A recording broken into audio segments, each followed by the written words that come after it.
이사야서 8장의 내용도 우리가 어제 읽었던 7장에서부터 시작되는 임마누엘에 대한 계시의 말씀이 계속 주어지고 있습니다. 오늘 우리가 읽은 이 말씀의 내용 크게 두 부분으로 나눠 볼 수 있겠는데 1절부터 10절 내용에서는 하나님께서 당시에 그 하나님의 백성들, 하나님을 의지하지 않는 백성들 뿐만 아니라 당시에 큰 세력을 키워가고 있었던 이 아수르에 대해서도 역시 하나님이 그들을 심판하실 말씀에 대하여 하나님의 백성에 대하여서는 하나님이 끝까지 그들을 지키실 것에 대하여 예언해 주시는 말씀이 주어지고요. 11절부터 마지막 절 내용에서는 하나님을 경외하고 경건한 자들 어떻게 그 시대를 살아야 되는가에 대해서 그들로 하여금 알게 해 주어라. 그들을 경성시킬 것에 대하여 주시는 말씀이 기록이 됩니다. 그래서 이러한 내용을 보면 우리가 말세 가운데서 끝자락을 살아가고 있는 저와 여러분에게도 이와 동일한 교훈들을 우리 자신에게 또 이 땅의 교회에 적용할 수 있는 말씀이 된다. 이렇게 여길 수 있겠습니다. 내용들을 한번 살펴보죠.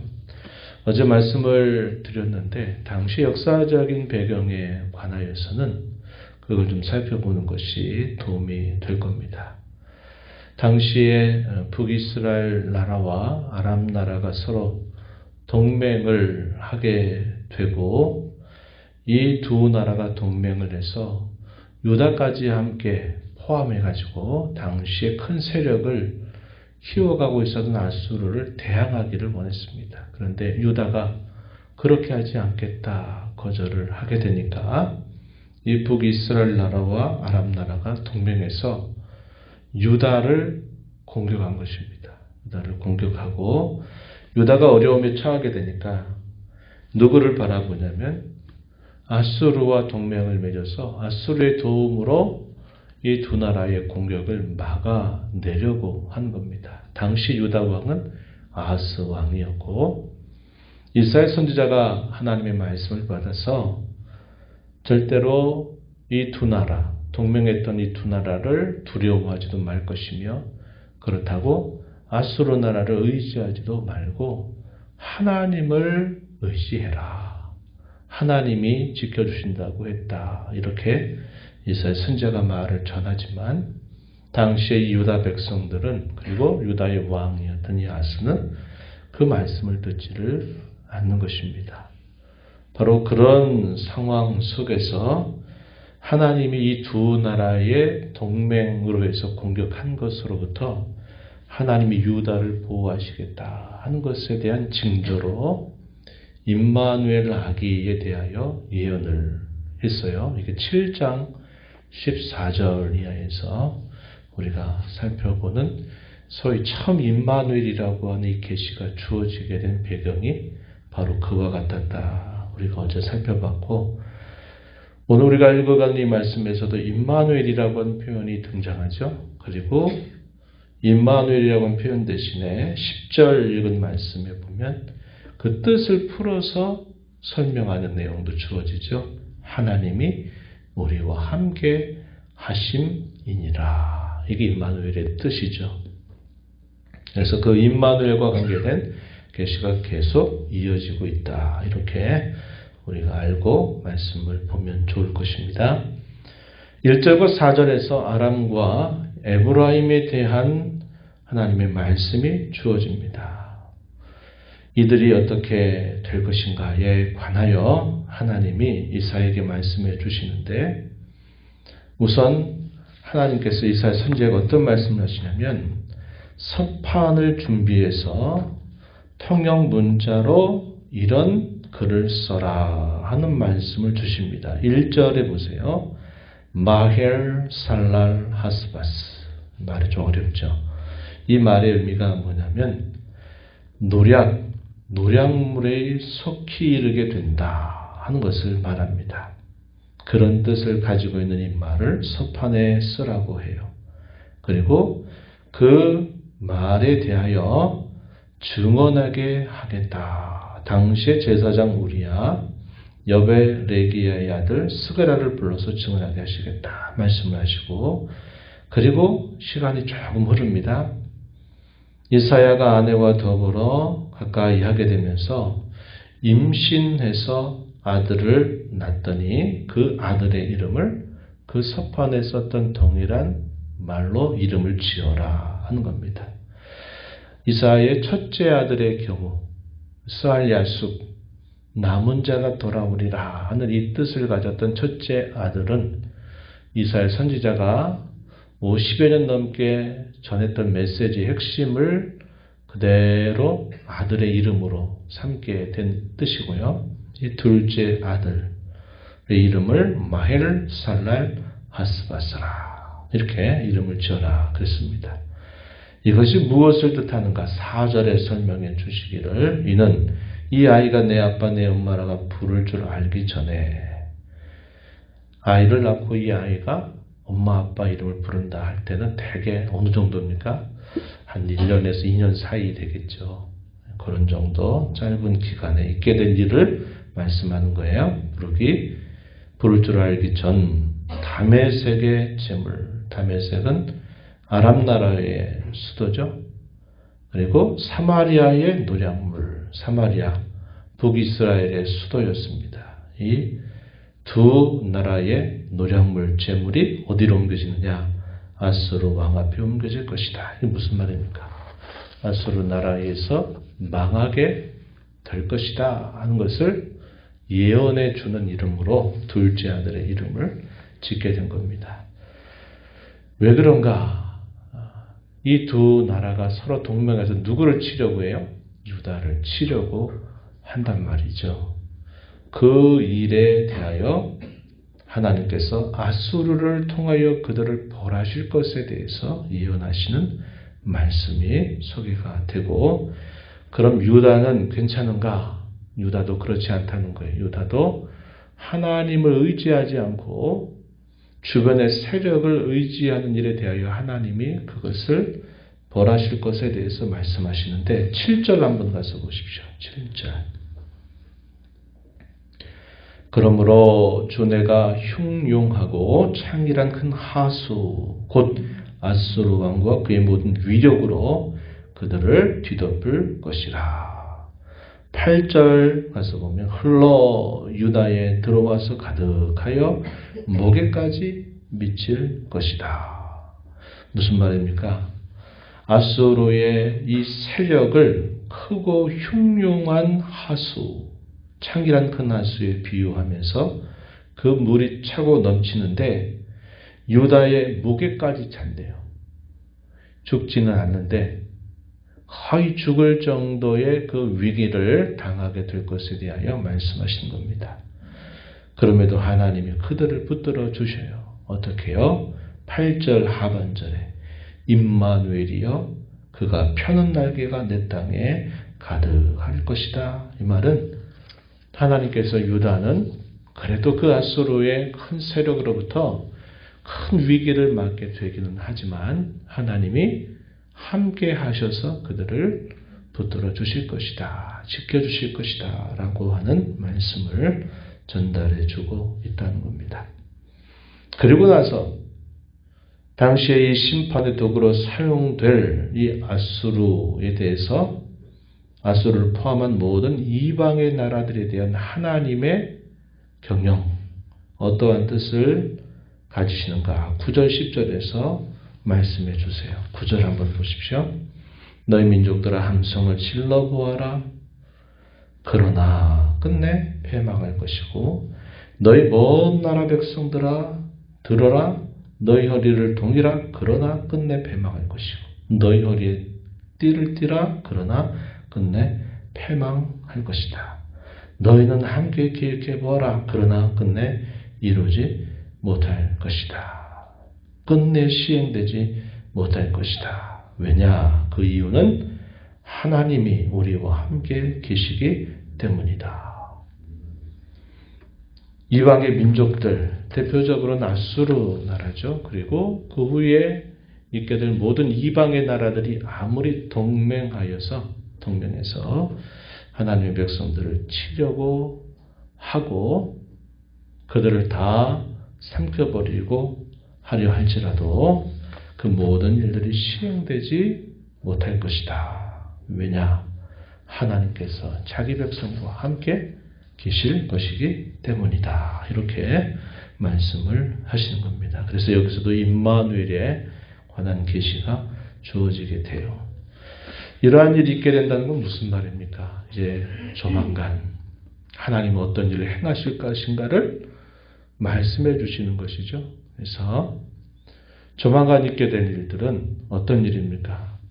북이스라엘 나라가 결국은 아수르에서 패망을 당하게 되고 아람 나라도 결국 쇠퇴하게 될 것이고 유다도 큰 위기, 마치 큰 하수가 목에까지 찰 정도의 그 위기가 유다에게도 닥치게 될 것이다 하는 거죠. 이러한 대표적인 일이 언제 일어납니까? 히스기야 왕이 다스릴 때 아수르의 왕 사네립이 많은 군사를 데리고 와서 예루살렘을 포위 공격하는 때가 닥쳤어요. 어떻게 됐습니까? 하나님이 싸울 수 없는 이 유다를 위해서 하나님께서 그의 천사들을 보내가지고 그들을 다 죽이시도록 하시는 그런 큰 역사가 일어나게 되죠. 이렇게 이러한 예언들처럼 그러한 일이 이제 닥치게 된다 말하면서 그러면 하나님이 그런 가운데서도 결국은 자기 백성들과 함께해서 지켜 주실 것을 말한 겁니다. 심판 속에서 하나님은 자기 백성들을 끝끝내 지켜주시고 구원해 주신다 하는 것을 말씀하면서 어떻게 하라고 가르쳐 주시냐면 11절 말씀을 한번 보세요. 여호와께서 강한 손으로 내게 알려주시며 이 백성의 길로 가지 말 것을 내게 깨우쳐 일러주셨다. 12절 끝에 보면 이렇게 말합니다. 그들이 두려워하는 것을 너희는 두려워하지 말며 놀라지 말고 만군의 여호와 그를 너희가 거룩하다 해라. 너희가 두려워 무서워할 자로 그분을 삼아라 이렇게 말합니다. 하나님을 두려워할지언정 일어나게 될 여러 상황들 때문에 그 상황을 일으키는 대상들을 두려워하지 말아라 이렇게 말씀을 하십니다. 14절에 보면 그가 성소가 되실 것이다 이렇게 말해요. 누구에게? 경건하게 하나님을 바라고 신뢰하는 자들에게 하나님이 성소가 되신다. 이 말은 진정한 피난처, 안전처가 되어 주실 것이다 하는 말씀이고요. 그러나 명목상 하나님의 백성이라고 하는 이름을 가지고 있으면서도 하나님을 두려워하지 않는 자들 어떻게 되는가? 이스라엘의 두 집, 유다와 북이스라엘을 말하죠. 걸림돌이 될 것이고 걸려 넘어지는 반석이 되실 것이고 함정과 올무가 되실 것이다. 이렇게 말을 한 겁니다. 그러면서 이 이사야가 뭐라고 이야기합니까? 17절에 보면 이제 야곱의 집에 대하여 얼굴을 가리시는 여호와를 나는 기다리고 그를 바라볼 것이다. 이렇게 말합니다. 그래서 그러한 혼란과 어려움이 닥치게 될 때 요구되는 자세 이사야 선지자가 보여주죠. 나는 여호와를 기다리며 그를 바라볼 것이다. 이렇게 말합니다. 이와 같이 이러한 예언이 있게 되면서 이스라엘의 역사는 이런 큰 회오리 안에 마치 말려 들어간 듯한 이러한 역사적인 격변이 일어나게 됩니다. 그런 가운데 남은 자들, 신실한 남은 자들, 그러한 자들이 어떻게 살아야 될까 할 때 하나님을 경외함으로 그분을 따라 갈 것을 말해 주는 거예요. 그렇지 않게 되면 그들에게는 어떤 일이 닥치게 된다. 마치 깊은 어둠 속을 헤매이는 그런 일이 나타나게 된다. 이렇게 말씀해 주고 있는 겁니다. 성도의 참된 모습은 어떤 모습들인가? 수많은 사람들이 생각하는 길, 수많은 사람들이 가는 그 걸음을 따라갈 자들이 아니라 성도는 보이지 아니하시지만 이 모든 일들을 주관하시는 하나님을 참으로 경외하며 살아야 되는 사람들임을 잘 가르쳐 줍니다. 말세의 끝자락이에요. 하나님의 이 예언의 말씀이 성취될 그때를 가장 가까이에서 목도할 사람들이 바로 저와 여러분입니다. 왜냐?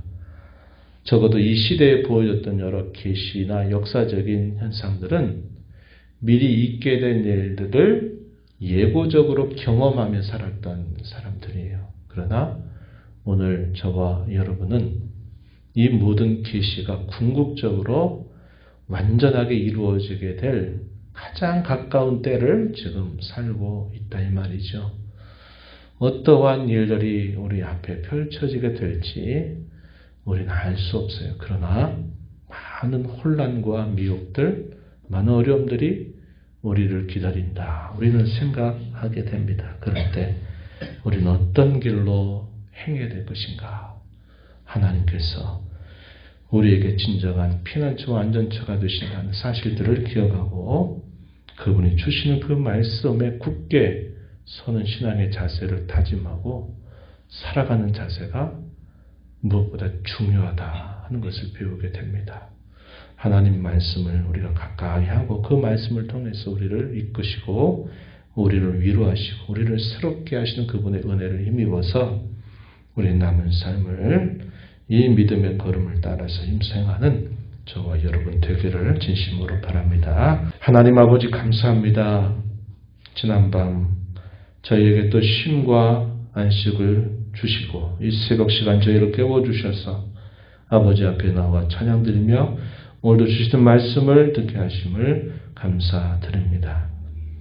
참 격변이 닥쳐오게 될 그 시대를 미리 예고하면서 어떠한 일이 있게 될 것인가 이런저런 격변을 겪는 동안 주변과 상황의 눈이 멀어서 참으로 두려울 하나님을 두려워할 줄 모르는 그러한 사람들이 많아질 것을 예고하면서 오직 하나님이 우리의 진정한 성소가 되셔서 안정케 하시며 이끌어 가실 것을 굳게 믿고 여호와 하나님을 바라보라 하는 말씀을 선지자를 통해서 당시 백성들에게 들려주셨습니다. 오늘 우리가 살아가는 이 시대는 주께서 하셨던 이 말씀의 계시가 가장 가까이 성취될 때를 하루하루 가까이 다가서고 있음을 언제나 알게 하여 주옵소서. 주변의 상황에 민감하게 반응하고 이 모든 상황을 주장하신 하나님을 멀리하는 어리석은 자들 되지 않게 하시고 하나님을 두려워할 자로 두려워하고 경외할 자로 여겨 살면서 세상 가운데 일어난 일들에 대해서는 의연한 자세를 갖고 살아가는 저희의 삶이 되게 하여 주옵소서. 은혜의 보좌 앞에 나와 아버지 은혜를 구하는 모든 심령들의 간구를 귀를 주시고 응답하시기를 바라며 예수님 이름으로 기도하옵나이다. 아멘.